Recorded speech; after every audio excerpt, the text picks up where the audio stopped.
Page 26, Yankee Doodle. I'm starting here because this is the first piece in the book that actually uses music with a music staff and music notes and all that, and that's really what I focus on. There's lots of places on YouTube videos that you can find that'll teach you to read music and all that stuff. I cover it in the videos as we go through it, so I'm starting here. However, I will very quickly cover some of this stuff on the previous pages. At the beginning of the book there's a picture of a grand piano, and they label all the different parts, or some of the parts actually, and they tell you all about them, and you can have fun reading all about the different parts. You could get through life just fine and not know most of them, but it's nice to know information. A few of the parts that I do cover in the videos is I talk about the keyboard, obviously that's what we're using, and I talk about the fall board. That's this thing that comes down over the keys called a fall board. I refer to that occasionally, and we'll talk about the pedals too. On page 6 they show you idea about good posture. Everybody's a little different because you can't really say, well, this posture fits everybody, but for the most part you want to be comfortable, and this part of the arm is basically even with the ground. You don't want it at a big angle either way, but you'll see people playing it with that. It's a personal thing, but for the most part it's fairly even with the ground. And just sit up. If you're tall enough, your feet are on the floor. If not, your feet are dangling. As far as the hand position goes, you have to be careful because different people approach this differently. I am a big believer in being relaxed. You want to be as relaxed as you can and still have good posture. The hands have a natural curve to them, and to me, that's it. That's what you want. You don't grab a ball or any of that stuff. We don't want any tension, well, any more than we have to have. So just natural, it's a natural curve, whatever it is. And as far as putting them on the keyboard, you just put, don't try and make them even with the keyboard or do any of this fancy stuff with the wrists or anything. It's just leave the wrist alone, whatever comes naturally, and that's it. If they're at an angle, okay, they're at an angle. When you get to the extremes, they're even more at an angle. That just adds to the adventure of playing the piano. But yeah, just natural. Whatever they are, however they fall, naturally is close enough. Now, fingers are numbered, and we typically use all 5 fingers in both hands. If you're missing a finger or you have some personal, you'll have to make the adjustments for it. But I'm assuming you have 5 fingers in each hand, and they're numbered because we have to be able to tell you which finger to use sometimes. Not all the time, but sometimes. So the thumbs are 1, and then they just go out to the little finger, which is 5. So they're number 1 through 5. It's a mirror image of the hands. That's all. Talk about warm-ups. I don't do warm-ups. You want to do warm-ups, you go right ahead. I use the scales for warm-ups, until we get to the scales and all, I wouldn't worry about warming up too much yet. Just sit down and play. Then they also talk about on page 7 at the bottom the damper pedal, and it depends on what piano you have. If you have an electronic piano, you may only have 1 pedal, and if it's that is the damper pedal. Otherwise, you could have 2, 3, or 4 pedals on a piano. 4 pedals is rare. I've actually never even seen one. I've just heard about them. But regardless of how many pedals it has, the damper pedal is going to be the one on the right. So you work it with your right foot. On page 8 they talk about high and low and right hand and left hand, RH and LH. These are things you just listen to the sounds on a piano. It goes up, well, that's the high part, and if you listen to the sound go down, the low part's down here. High and low, you can figure that out on your own, I would hope. And then they tell you where to put your hands on the black keys, and using finger numbers, read finger numbers and play it. I am so very opposed to reading finger numbers and playing. That messed me up when I was a little kid and doing that, and I don't teach that method. A lot of method books do, fine. If your teacher teaches it, fine, you go right along with them, however they teach it. But I don't teach finger numbers. I skip all that stuff. We go to that's why I'm starting on page 26 where the actual music is. I want to read notes. not finger numbers. On page 10 they talk about rhythm. Rhythm is the long short of the note. We'll talk a lot about rhythm. I wouldn't worry about it. Metronomes, there's all kinds of different metronomes. The one I use is this one in the videos because it has the cool lights that go up and down. Other than that, the lights really don't do any good. I would prefer, if I'm going to use a metronome, to have that click because I don't want to have to be watching lights and the music and the keyboard and all at the same time. So I can hear a click, and that's really what I'm after. So this one clicks, but I just do it for the lights. Then they show a picture of the other one. There's all kinds, you get them all. I have one here I use for various other functions. I have another one over here. This is similar that you'll see on, well, they show it at the top. It's mainly because I just like, these are the old style. I recently purchased this one, but they're the old style, and I like that. I don't know, I'm crazy. And then of course I've got a couple metronomes on my phone, my smartphone. They're free, so you can download them and install them. So metronome just kind of helps us keep track of things, especially when dealing with scales. They're handy to have. On page 12 they talk about the musical alphabet. Well, it's not too bad because it's just the first 7 letters of the alphabet, A through G. And when you get to G and you need to keep going, you start over with A. It just keeps repeating. And I don't have an easy way to do this. It's a matter of you just sitting down and learning and drilling yourself and getting it drilled in. But every key on the piano has a name. Actually, all the keys have multiple names. We'll just deal in one right now. And those are the letters. And we can identify the keys by the black key arrangements because we have groups of 2 and 3. Just keeps repeating. So with all these 88 keys on this piano, we really only have to know 7 of them, white keys, A through G, and that's it. So you only have to learn 7 anyway. That's okay. And we'll take these a little bit at a time. You don't have to learn them all right now. We'll just take them. But you need to know where the keys are on the piano, what the names of them are, and they have stickers you can get and put on them. The problem with the stickers is that once you start playing, you don't have time to read the note names. It has to be automatic. That's why we don't bother with names on the keyboard. But maybe if it would help you in learning, you can put stickers on there to remind you the names of the keys, fine, but you want to get past that as soon as you can and just memorize them. On page 11 they talk about intervals. That's handy. I would prefer to wait a little later to talk about intervals. An interval, very simply put, is the distance between any 2 notes, period. The notes could be played at the same time. They could be played one after another. It doesn't matter. It's the distance between the 2 notes. That's the interval. And it's fairly easy. We'll talk about that a little later on too. On page 14 they talk about learning the white keys. You see a group of 3 black keys. Well, the white keys that are there, they're talking about learning those. Actually, it's here. It's just one way of approaching it. I don't care how you approach it. It's up to you. I just memorize the names of the keys on a piano as soon as you can. There's a lot of musical terms we have to learn, but we use them over and over and over, so really it becomes second nature after a while. Yeah. And one of those terms is a measure. In printed music, you have vertical lines ever so often. Well, the distance between those vertical lines, the space, that's called a measure. It can also be called a bar, but it's called a measure. We'll talk about measures more as we get into the music. On page 14, they talk a little bit about transposing. I don't know why exactly, but they do. Again, I like to talk about that kind of stuff when we get into the music. Transposing is simply where you take a piece of music that's written in one place and you play it somewhere else. You transpose it somewhere else. There are different ways of doing it. We'll cover that later. On pages 16 and 17, they're talking more about intervals.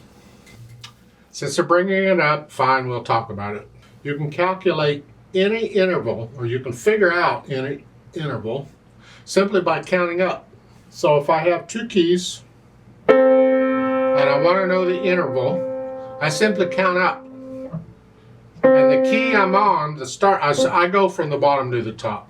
The key I'm on is 1. We don't start with 0 in music. We always start with 1. So this is 1, 2, 3, 4, 5, 6. So we would say this is an interval of a sixth. They all work that way. On pages 16 and 17, they're talking about these intervals. Seconds and thirds, we'll just count up. Pick a key, any key, I don't care. If I want a second, I go 1, 2. That's a second. So a second is like next to each other. On the white keys, black keys can get involved too, but let's keep it simple right now. It's just 1, 2. That's a second. If I want a third, like on page 17, is 1, 2, 3. So a third has got like 1. Those are thirds. Okay. They come in handy, and it helps to understand stuff later on. We're kind of giving you bits and pieces to the picture, and we'll gradually put the bits and pieces together. Just keep it in mind for now. On page 18, they talk about musical form. I think it's a little early to talk about musical form, but they do. Musical forms in a piece, you can have sections in a book, or you can have different melodies. You have a melody here, and then another melody later, and something else going on. There's different ways of doing it. But we label the forms, the different forms, with letters. Don't get confused. They're not like letters, not like keys, the names of the keys. Those are letters too. But these letters, we got multiple uses for letters and multiple uses for numbers, and you're just going to have a lot of fun keeping it all straight. I know you are. But other than that, I prefer to get into the music to talk about musical forms there so you can see it firsthand. On page 21, a little bit about music theory. I talk about how to read music, and we get into music theory. You have to get into a little bit of music theory. It's how it all works and how it's all constructed. But I don't get into it any heavier than I have to. On page 22, they're introducing you to the staff. A staff is those 5 lines, vertical lines, where the notes appear on. That's a staff. At the bottom of page 20, they introduce you to a grand staff. Okay. A grand staff is 2 or 3 staves, and they're connected with a vertical line, and it's got that curly brace in front of it. And it's the curly brace that identifies it as a grand staff. Keyboard instruments, harps use it. Any instrument that needs a wide range of notes and reads various clefs can use a grand staff. On page 23, they introduce you to the clef signs. Now there's more clef signs than this. What we do is for piano. These are the ones we use for piano. It's a little confusing at first, but we'll talk about them. The bass clef designates the notes in the lower part of the keyboard. And the treble clef designates the notes in the upper part of the keyboard.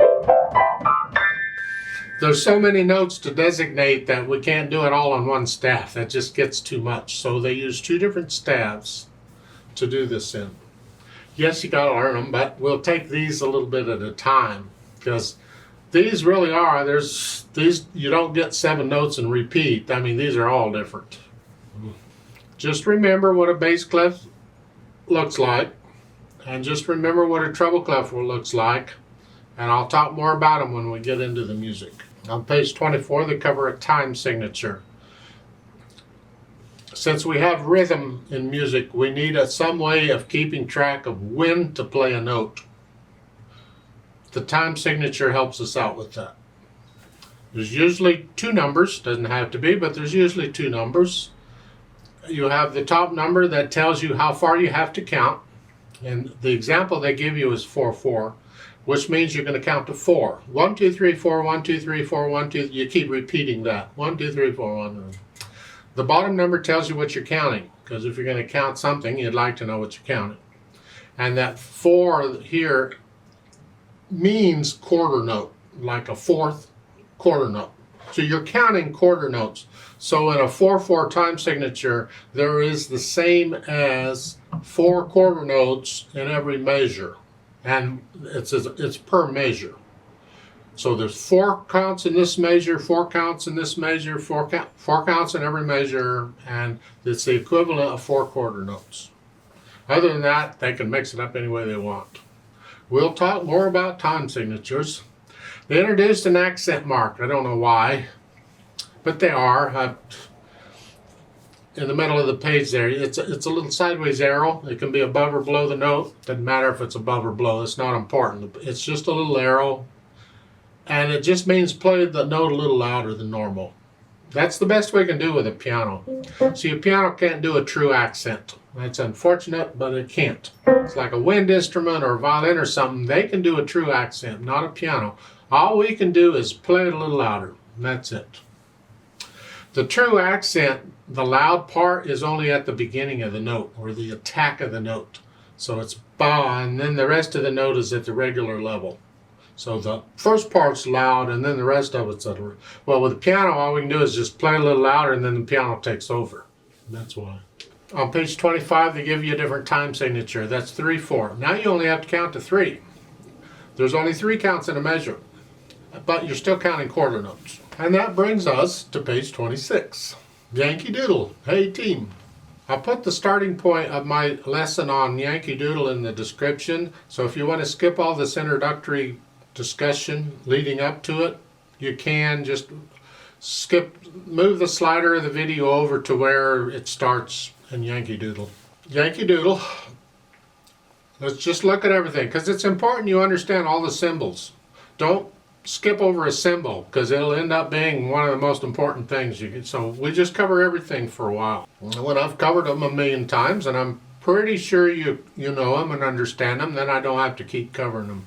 But when I look at a new piece of music, I have a system, a habit, of how I approach learning a new piece of music. And you'll develop your own system. Everybody develops their own. But for these videos, we're going to use my system, because that's what I use. Now what I do is I like to look the whole music over first, sort of how long is it and what's involved and how many pages and whatever it is. And I look at the staffs. I see I got 2 staffs, because there could be 3 staffs, just 2 staffs. It's a grand staff, of course. It better be, or it's not piano music. Piano music uses a grand staff. It's got treble clef, the clef signs, treble clef and bass clef, because they don't have to be that way. You could have treble clef in both staffs. You could have bass clef in both staffs. So just don't assume it's always there. Make sure treble clef and bass clef. And we have quarter notes. Those are the notes with the solid circle and the stem. See, this book puts the name of the note in the middle, and that kind of makes it look weird. But a true quarter note is just a solid circle with a stem. These are quarter notes. And then you got half notes, and that's an empty circle with a stem, except they put the name of the note in the circle. That's not really part of the music. That's just what this book does. That's what this author does. Others do it too. But don't think that all notes, music notes, have to have the names of the notes in them. They don't. You're expected to know the names of the notes, and they do this now to help remind you the names of the notes. Let's look at the first note there. In the treble clef, it is on a line right below the 5 lines. It's a line below the staff. We call it a ledger line. It's a C. More important, this particular C is a middle C. Now on a piano, a C, if you find a group of 2 black keys, a C is the bottom note below them. Here, the white key. Group of 2 black keys. C, C, C, C. Lots of C's on the piano. This note in the music, middle C, there's only one note on the piano that matches that note in the music. And it is the C that's toward the middle of the piano. It's not in the middle, but it's toward it. And it's this C. You find it's usually there's a name of the piano, not all, but most have a name of the piano in the middle or something in the middle, and this C will be close to that. Or if you're sitting in the middle, it'll be right in front of you. It's not middle C because it's in the middle of the piano. It's middle C because it's in the middle of the grand staff. If you look back on page 23, where they're showing you the staff and all the notes, and you see the one note in the middle that's on a line between the staffs, that's middle C, and that's why it's called. It's between the 2 staffs. So it's one line below the top staff, or it's one line above the bottom staff. It's the same note. This is how the two staves meld or join together. This is how they're linked together, the middle C. And that's where it is on the piano. So anytime you see that note, the first note in this piece on Yankee Doodle, there, you will play this note on the piano. They coordinate. What I like to do first is I like to make sure I got all the notes. I don't worry about the counting and rhythm. I just make sure we got the notes. And I would encourage you for the time being to drill yourself on these. Say the name of the note and play it. In this piece, we're going to use these three white keys. Well, using more than that, but we got to know the names of the keys on the piano. I'll leave that up to you. C is here, but a D, it's the next letter up, C, D, E, D. It's between two black keys. D, D, D, D. It's the middle between two black keys. And an E is above the two black keys. So we C, D, E, C, D, E, C, D, E, C, D, E, C, D, E. Here, the C, middle C here, and then the D they show is right under the staff is here. Not any other D, this D on the keyboard. And then the bottom line on a staff, on the treble clef staff, is an E. You have to memorize them. And that's what we're doing here. Then the next measure, remember what a measure is? It's that space between those vertical lines. So then we have another C, and an E, and a D. Going on, it's a C and a C and a D and an E and a C.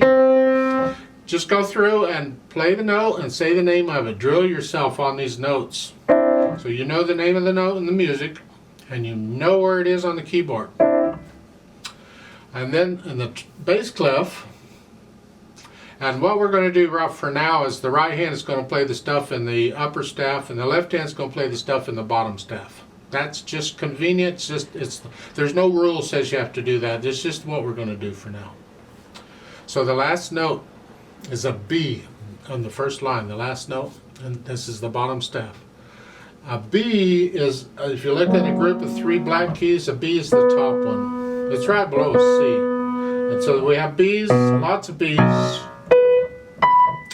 But that B, that's right above the bass clef staff, is this B. It's right under middle C. And then go to the second line there on the third measure over. You have these, you got a B, and then the G is here. It's in a group of three black keys. It's the lower middle. See, we've got two middle notes in a group of three. This is the lower middle, and the A is the upper middle. Just memorize them. So, and even though you got a bunch of G's and A's and all that, here it's right below middle C. G, A, B, C. So make sure you can play or say the names of the notes. You see the numbers across the top of the staff, the top staff there, though it's a 1 and then they give you a on line and then there's a 2, 3, 1, 2, or 1, 3, 2, 1, the ones. That's the finger numbers. I wish they wouldn't give you all of them. You only need the first one. Because what you're going to do is you're going to put your finger on that first note, the C, the middle C, and then you're going to put the rest of the fingers on the notes, keys next to it, and that's where your hand goes. So what we're going to do is simply use whichever finger is on that key when we need to play it. So it's like at the beginning, you have the thumb is on the C, and you got two of those, and then the second finger is going to play the D. Well, the second finger's on it. And then third finger plays the E. Well, the third finger's on it. Of course it does. And then you just make sure you can play these here using the different fingers. Okay. My problem with these books and this one is that they give you all the finger numbers across. Now, when I was little, the book that I used was a John Thompson series, and they put the finger numbers across. Now, what I ended up doing is I just read the finger numbers. I didn't bother with the notes. It was easier to read finger numbers because I knew which finger was 1 and which finger was 3, and so I could read those easy. The problem is then the music got a little more difficult, and the hand started moving around, and that didn't work anymore. So I'm encouraging you not to read the finger numbers. All you need is the first one to tell you where your hand goes. After that, please don't cross them out or something. Don't pay any attention to the finger numbers. Read the notes and figure out what you're doing. At the last note of the first line, this is the bottom staff. They want the B, or the thumb on that B. That puts your left hand here.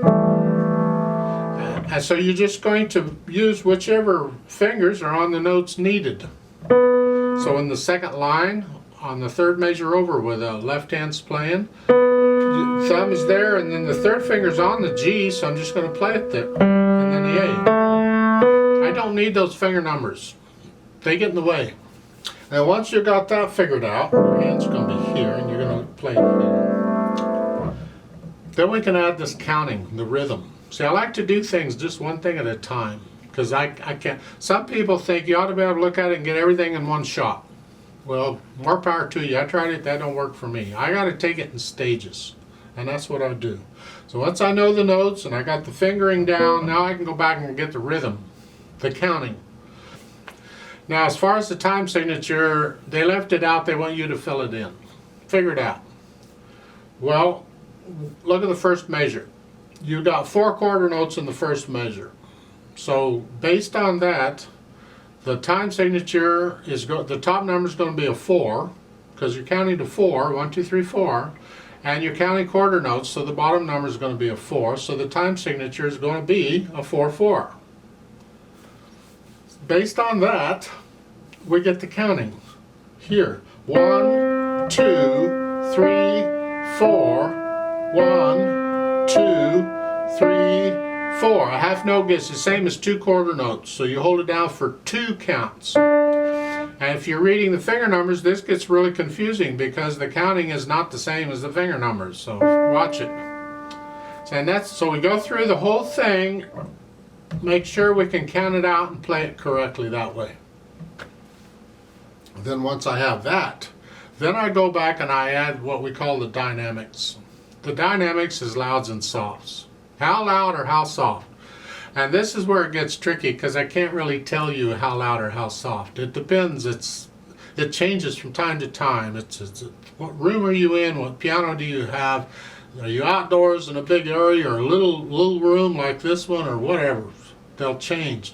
What is loud to you? Not as loud as you can be, just loud. F at the beginning between the staves, that means forte. That's an Italian word that means loud. We tend to use a lot of Italian stuff because that way no matter what country you're from or what language you speak, you can understand what the music is telling you to do. So everybody just learns the F is forte and that means loud. So we play it loud. Well, whatever loud is to you. So once you've learned it, then you go back and you play it loud. Now if you want to sing it, I do that last. I don't sing in these videos. It's up to you. If you want to sing it, go ahead. But I suggest you learn it pretty well first because the singing just makes it a little harder to do. And to make sure you understand all of the symbols that you're seeing, it's important. You put in the time signature, you have the clefs, we got the grand staff, you know what the staves are. These vertical lines ever so often that split up the measure are called measure lines or bar lines, either one. Sometimes I call them a bar line, sometimes I call them a measure line, because the measure itself can be called a bar, whatever. And then at the end of the second line, you see the thin and thick bar lines. That is the symbol for the end of a piece. If you look at music and you find where it ends, usually always it'll have that thin and thick bar line there. That's the symbol for it. So once you have all that, go through and learn this piece. How fast you go is not important. It says cheerfully, well, good luck with that. Just learn the piece, you go as slow as you need to. And then when you think you're ready, come to the play with me part of this video and play it with me. And make sure, are you playing the same note I'm playing at the same time I'm playing? This way you can check. You see, if you had a teacher and you played a wrong note, they would tell you you played a wrong note. Or if your rhythm was off, they would tell you. But if you don't have a teacher, how do you know? Well, that's what the play with me is for. Play it with me, and that should tell you if you're correct or not. So I'm going to give us 4 counts. I'm going to count in. It's the number of counts I give is based on the time signature. If there's 4 beats in a measure here, then I'll give us 4 counts. I go 1, 2, ready, go. And then let's play it together. Play it with me.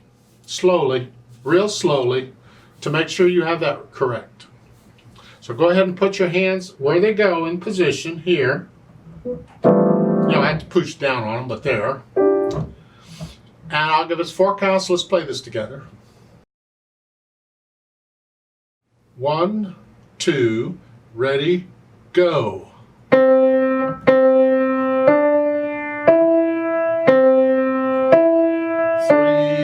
4. 1, 2, 3, 4.